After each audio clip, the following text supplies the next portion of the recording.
Welcome back, I'm Coach Tina.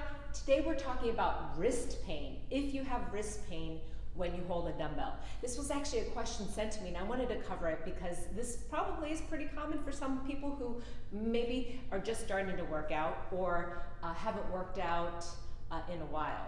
So if you feel wrist pain when you hold a dumbbell, I want you to focus on one thing, is actually the positioning of your wrist. So the most healthy position for your joints, whether it's for your wrist, your elbow, your shoulder, is to have all the joints stacked. So check first to see if your wrists are turning. Oftentimes I see when someone's holding a kettlebell, they'll hold it with the wrist broken, as in not in this neutral straight position, but open. And the same happens with the dumbbell. If you're letting your wrist flop back, this will put a lot of strain on the wrist and cause pain when you're doing an exercise, whether it's doing it as a bicep curl or pressing overhead. So number one is check that your wrist is making a straight line. So when you hold the dumbbell, it's not an broken wrist position, but a neutral wrist position. And now I'm going to give you 3 exercises you can do to help strengthen your wrist. So first, oftentimes there's wrist pain because we're often like this at the computer. And that's how people also get carpal tunnel. So every day, you don't have to do it a gazillion times, press your wrist in this direction. You're creating a little stretch in this direction that the wrist normally doesn't go. So both sides, and if you need a set and rep scheme, 3 sets of 10. So think 1, 2, 3, 4, count to 10, release, do the same on the other side. So maybe within that day, 3 sets of those 10-second holds. Sounds like a lot, but your wrists will be happy. From there, after doing a stretch, you're going to do some wrist exercises. Actually, let me grab a lighter weight. Luckily, I'm at the gym, so you guys can see that I can grab the tools.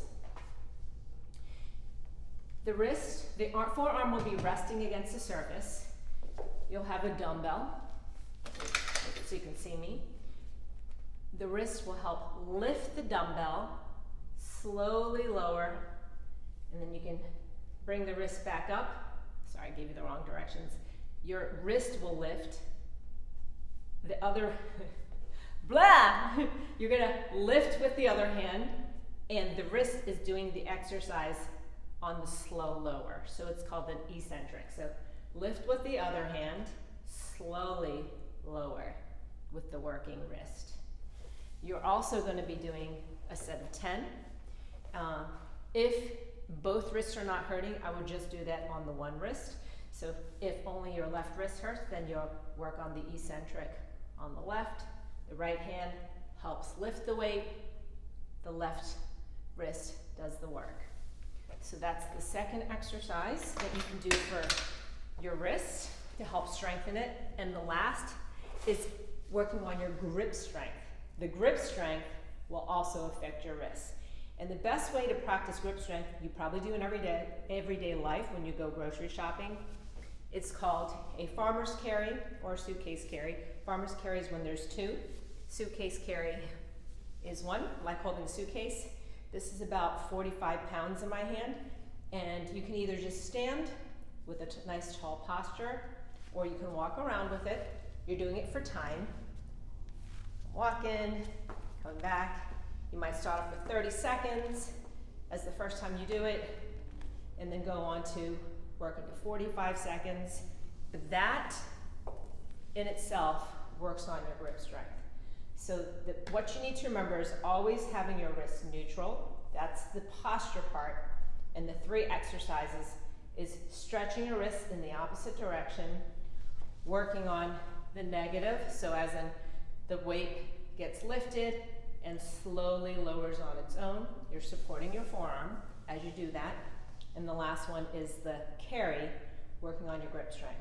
So I hope that helps you, and you can always buy me and Michelle a coffee.